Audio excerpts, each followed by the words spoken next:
নিজেকে মিসফিট বলে মনে হচ্ছে, একটা সিস্টেমে চলছে, আমি সেই জায়গাটায় খাপ খাওয়াতে হয়তো পারছি না। লোকসভা ভোটের মুখে নরেন্দ্র মোদী রাজ্য সফরের দিনই বড় পদক্ষেপ নিলেন কুণাল ঘোষ।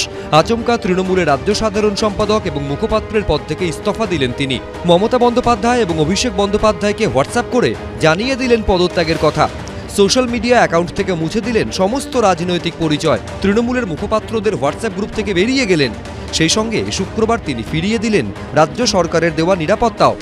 আমি এই দুটি পদ রাখতে চাই না, আমি নেতৃত্বকে জানিয়েছি। মহামান্য আদালতের নির্দেশে আমি নিরাপত্তা পাই, তো সেটা আমার ছিল, আছে এবং থাকবে। মাননীয় মুখ্যমন্ত্রী যে বর্ধিত তার একটা নিরাপত্তার বিষয় ছিল, আমি সেটি নিয়ে আজকে বেরোইনি। ফলে অফিসিয়ালি আমি ছাড়িনি, এই বিষয়টা আসে না। আমি শহরের মধ্যে আছি, আমার অন্য কোনো কাজ নেই, আমি কেন তাদের রিকুইজিশন দেব? ফলে আমি সেই জন্য চাইনি। একের পর এক এমন সব সিদ্ধান্ত ঘিরে স্বাভাবিকভাবে রাজ্য রাজনীতিতে তোলপাড় শুরু হয়ে গিয়েছে। প্রশ্ন উঠছে, আচমকা তৃণমূলের সমস্ত পদ থেকে কুণাল ঘোষের ইস্তফার কারণ কি? কেনই বা রাজ্য সরকারের দেওয়া নিরাপত্তা ফিরিয়ে দিলেন তিনি? এদিন এক্স হ্যান্ডেলে কুণাল ঘোষ লেখেন, আমি তৃণমূলের রাজ্য সাধারণ সম্পাদক এবং মুখপাত্র পদে থাকতে চাইছি না, সিস্টেমে আমি মিসফিট। সূত্রের দাবি, ঘনিষ্ঠ মহলে কুণাল ঘোষ জানিয়েছেন, দলের হয়ে প্রতিনিয়ত তাকে ব্যাটিং করতে হয়, পারফর্ম করতে হয়, অনেক কিছু বলতে হয়, কিন্তু সেই অনুযায়ী সম্মান তিনি পাচ্ছেন না। 10 তারিখ তৃণমূলের ব্রিগেড সমাবেশের জন্য বৃহস্পতিবার উত্তর কলকাতায় প্রস্তুতি বৈঠক ছিল। উত্তর কলকাতার বাসিন্দা এবং তৃণমূল নেতা হয়েও সেখানে ডাক পাননি কুণাল ঘোষ। শুক্রবার পূর্ব মেদিনীপুরের কাঁথি এবং তমলুকেও তৃণমূলের প্রস্তুতি বৈঠক ছিল।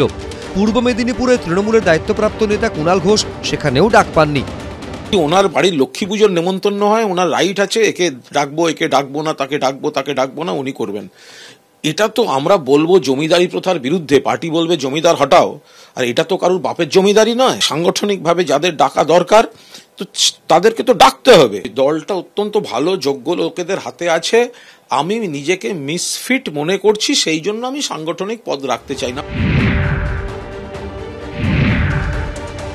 একটু অপেক্ষা করুন না, লোকসভা ভোট আসতে দিন, মোদী সরকার গঠন হবে, তারপরে দেখবেন আরো কতজনের কত কি উঠে যাবে। যুবক ছেলে রাস্তায় বসে আছে, তার লড়াই, এসব কে করবে? এসব যাদের করার দম নেই, তারা আজকে কোনো দলে আছেন, কালকে কোনো একটা দলে যাবেন, অথবা মাঝ রাস্তায় ভেসে বেড়াবেন, মানুষের কিছু আসে যায় না।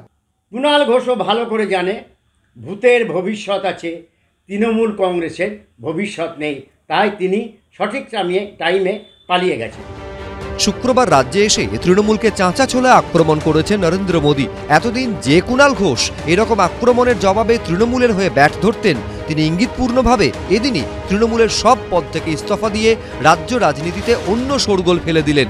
কৃষ্ণেন্দু অধিকারী, শিবাশিস মৌলিক, সমীরণ পাল, এবিপি আনন্দ।